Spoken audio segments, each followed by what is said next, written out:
Let me ask you something uncomfortable. You have a job, maybe a decent one. You make enough to pay your bills, afford a few nice things, and still feel like you're somehow falling behind. Every month you tell yourself this is the month you actually get ahead. And every month something comes up. The car needs work. The rent went up. You treated yourself a little too hard last weekend. And now you're staring at your bank account on a Tuesday night wondering where $3,000 went. Sound familiar? Now I want you to picture someone else. Someone who arrived in this country maybe 10, 15 years ago, didn't speak the language fluently, no credit history, no network, no family connections to call in favors. They started from a level of zero that most people reading this have never actually experienced. And somehow, a decade later, they own a home. They're building a business. Their kids' college fund is growing, and they sleep fine at night. You've probably seen this family. You might even know them. And if you're being honest with yourself, there's a part of you that has always wondered, how does someone start with nothing and end up ahead of people who started with everything? That question has been nagging at researchers for years, and the answer, when you actually look at it, is not what most people expect. It's not about working harder, it's not about being smarter, and it's absolutely not about luck. The National Bureau of Economic Research, one of the most respected economic research institutions in the United States, published findings showing that first-generation immigrants accumulate wealth at significantly higher rates than native-born Americans, not slightly higher, significantly, and they showed this after controlling for income, education level, and geography, meaning they accounted for all the obvious stuff, and immigrants were still building wealth faster. So what is actually going on here? Because whatever it is, it's something you can use. And by the end of this video, you're going to understand it at a level that changes how you think about every dollar that comes in and out of your life. But first I need you to stay with me, because there's a reveal coming about 20 minutes into this that most people never see, and it explains everything. Let me introduce you to two people. We'll call them Marcus and Amir.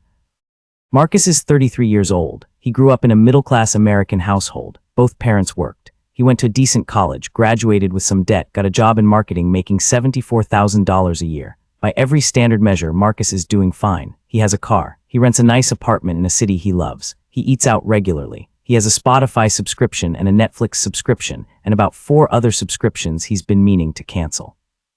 He has a 401k that he contributes to when he remembers. And at the end of every month, Marcus has very little left over and a vague anxiety that he cannot name. Amir arrived in the United States from Iran 11 years ago with his wife and 1 suitcase. He had an engineering degree from back home that wasn't directly recognized here. He worked at a gas station while studying for his licensing exams. Then he got an entry-level engineering job at $61,000, less than Marcus. Now, 11 years later, Amir owns a small rental property, has a business on the side doing engineering consulting, contributes 18% of his income to retirement accounts, and has a net worth 4 times higher than Marcus despite earning less for most of the last decade. Same country, radically different outcomes, and the reason isn't what you think. Here's the first thing you need to understand, and it's going to feel slightly uncomfortable. Marcus is not lazy. Marcus is not stupid. Marcus is operating exactly the way his environment trained him to operate. And that training, that invisible programming, is working against him every single day. It's not his fault that it's there, but it is his responsibility to change it. Because here's the data. According to the Federal Reserve Survey of Consumer Finances, the average American household saves between 3 and 5% of their income. 3 to 5%. Let that sit for a second. After a lifetime of work, after decades of paychecks, the average American household is putting away 3 cents out of every dollar they earn toward building their future. Now look at immigrant households. Research from the National Bureau of Economic Research shows first-generation immigrant families save at rates roughly 35 to 40% higher than comparable native-born households, not 40% of income, 40% higher than the native-born baseline, meaning if the average American saves 4%, comparable immigrant households are saving closer to 5.5 to 6%, and many save far more than that. Now I know what you're thinking. That difference doesn't sound that dramatic, but run the math over 30 years and it will genuinely disturb you. Let's say Marcus and Amir both earn $75,000. Marcus saves 4%. That's $3,000 per year going to work for him. Amir saves 9%. That's $6,750 per year. Both invest in the same S&P 500 index funds averaging 7% annually, which is the long-term historical average adjusted for inflation. After 30 years, Marcus has around $280,000.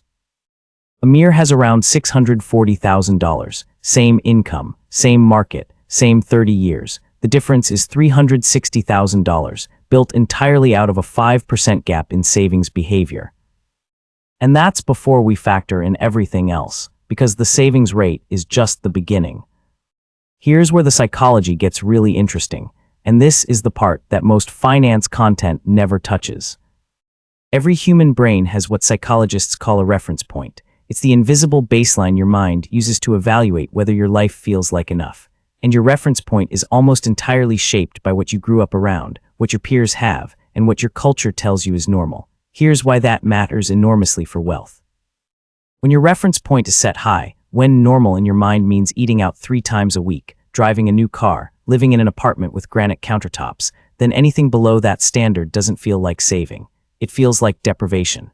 It feels like failure. And the human brain will work incredibly hard to avoid the feeling of failure, even when what it's doing is financially destroying you.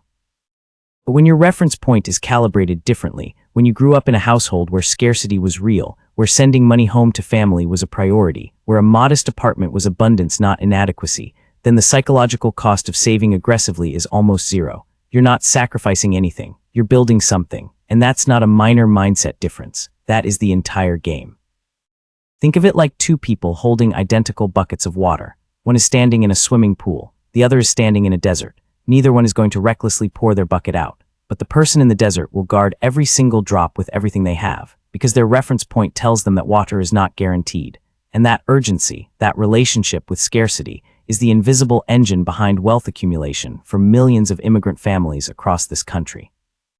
But wait, because there's a layer to this story that almost nobody talks about, and this is the reveal I promised you earlier. You might assume that this wealth-building advantage fades as immigrant families assimilate, that the second generation, raised in America, surrounded by American consumer culture, would naturally start spending like Americans. And here is where the data gets both fascinating and slightly haunting, because you are partially right. Researchers have documented what they call the immigrant wealth dissipation effect. By the third generation, the wealth advantage held by immigrant families largely disappears. The savings rates drop, the consumption patterns begin to mirror the broader American culture, the urgency fades, and the generational compounding that was being built quietly, brick by brick, over decades starts to come undone. Third-generation immigrant families, on average, look financially similar to other native-born American families of comparable income. The psychological edge, the behavioral discipline, the calibrated reference point, it gets diluted by the environment. It doesn't survive on its own. It has to be actively maintained, taught, and passed down. And most families, in the comfort of relative success, stop doing that work. That is the real warning in this data, not just for immigrant families, for everyone. The behaviors that build wealth are not self-sustaining. The moment you stop practicing them, the moment you stop teaching them, the environment fills the space with exactly the opposite. Now let's talk about something that compounds the savings rate gap in a way that most people dramatically underestimate: business ownership. The Pew Research Center found that immigrant households are 22% more likely to own a business than native-born households. 22% more likely. And this matters for wealth in a way that goes far beyond income. Because a business isn't just income. A business is an asset. When you work a job, you're selling your time. You stop working, the money stops. But a business, even a small one, is something you own. It has value independent of your hours. It can grow. It can be sold. It can be passed down. Here's what that looks like in real numbers. Let's say Amir's engineering consulting side business earns him $50,000 a year in net profit. At a modest valuation multiple of 3 times earnings, which is conservative for a service business with recurring clients, that business is worth $150,000 as a sellable asset. Marcus, with no business, has no equivalent asset. His income is high, but it is entirely dependent on him showing up to work every day. Remove him from the equation, and the income disappears.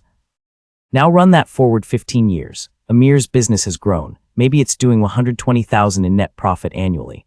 At 3 times earnings, it's worth $360,000. Marcus has gotten raises. Maybe he's earning $90,000 a year now, but he still has no asset to sell, no equity to transfer, and no income stream that runs without him.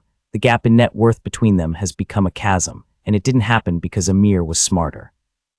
It happened because Amir was playing a different game entirely. And here's the thing that stings if you're Marcus. Nobody told Marcus about this game. No one sat him down and explained that a paycheck is the weakest form of income. No one showed him the difference between earning money and owning something that generates money. He was taught to go to school, get a good job, contribute to a 401k, and trust that it would be enough. And for a generation or two, maybe it was enough. But in a world where real estate values have exploded, where inflation erodes purchasing power quietly every year, where Social Security's long-term funding is genuinely uncertain, the job and 401k and hope strategy is not a plan. It is a gamble. This brings us to what I think is the most underrated factor in this entire equation, and it has nothing to do with numbers. It's what gets talked about at dinner. In many immigrant households, and I want to be careful to speak broadly here, because this varies enormously across cultures and families, money is a topic that gets discussed openly, not with shame, not in whispered arguments, but as a practical, important subject that the whole family needs to understand. Kids grow up hearing their parents talk about the mortgage, about savings rates, about why they're driving a 7-year-old car when they could technically afford a new one. They see their parents negotiate, delay gratification, and make sacrifices that are explained rather than hidden. In many multi-generation American households, money is the most avoided subject at the family table.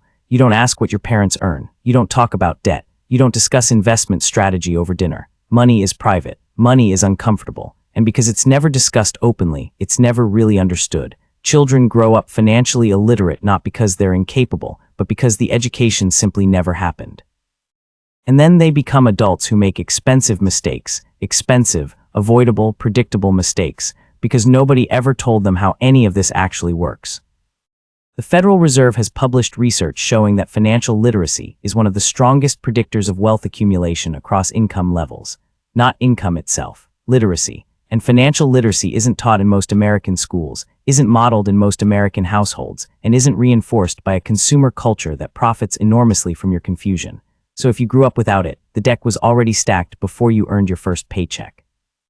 I want to give you a number that genuinely shocked me when I first saw it. According to data compiled from sources including the National Immigrant Forum and supporting NBER research, immigrants represent approximately 14% of the U.S. population, but they represent roughly 21% of all small business owners. They account for nearly 40% of Fortune 500 companies founded in the last 3 decades by founding team composition.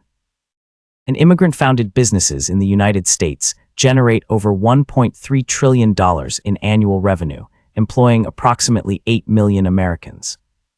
14% of the population, 40% of Fortune 500 founders, $1.3 trillion in revenue. If that doesn't make you sit up and pay attention to what these families are doing differently, I don't know what will. Now, here's the part where I stop talking about other people and start talking about you. Because everything I've described, the savings discipline, the low lifestyle inflation, the business ownership, the financial education within the family, none of it is genetically inherited. None of it requires being born somewhere else or growing up in scarcity. These are behaviors, and behaviors can be changed, right now, by you, starting this week. Here's what the behavior change actually looks like in practical terms. The first thing you need to do is recalibrate your reference point deliberately, because your environment will never do it for you. Pull up your last 3 months of bank and credit card statements and total up every single discretionary dollar you spent. Restaurant meals, subscriptions, clothes, impulse purchases, add them all up. Then ask yourself honestly, how much of that spending actually made my life better in a measurable, lasting way? For most people, the number is uncomfortable. Because most of that spending wasn't making your life better. It was maintaining your reference point. It was avoiding the feeling of having less than what you've decided is normal. And that feeling, however real it seems, is costing you hundreds of thousands of dollars over your lifetime.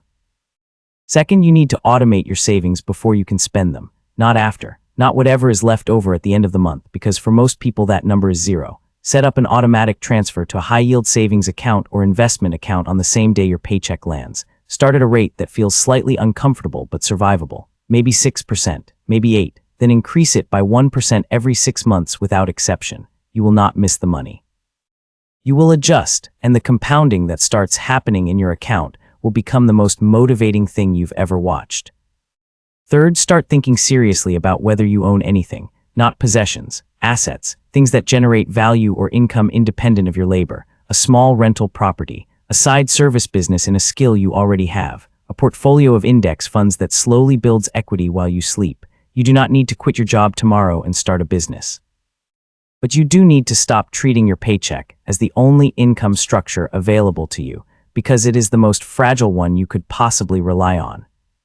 Fourth, start talking about money out loud, with your partner, with your kids, with your close friends who are on the same financial journey you're on. The shame and secrecy around money in American culture is not protecting you. It is isolating you from the exact conversations that could change your trajectory. The families building wealth are the families having those conversations around the kitchen table, consistently, for decades. That is where the real compound interest happens, not just in the accounts. In the mindset. Here's what I want to leave you with. The data from the NBER doesn't show that immigrants are special. It shows that they are operating with a specific set of behaviors that, when applied consistently over time, produce dramatically better financial outcomes than the behaviors most Americans default to. That's it. That's the whole secret. Delayed gratification over immediate comfort, ownership over consumption, savings as a non-negotiable, not an afterthought. Financial education as something you actively build inside your family, not something you wait for a school or a government program to provide. The advantage was never the head start. Marcus actually had the head start. He had the language, the network, the cultural fluency, and the familiarity with the system.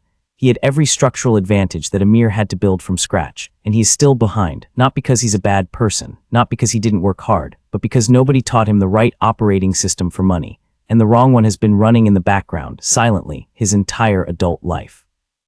The question I want you to sit with tonight isn't, why do immigrant families build wealth faster? You now know the answer to that. The question is, are you willing to update your operating system? Because the tools are available to you right now. The information exists. The path is mapped out. What is still required is the decision to walk it. You've been watching other people build something while you wondered what their secret was. Now you know. The next move is yours.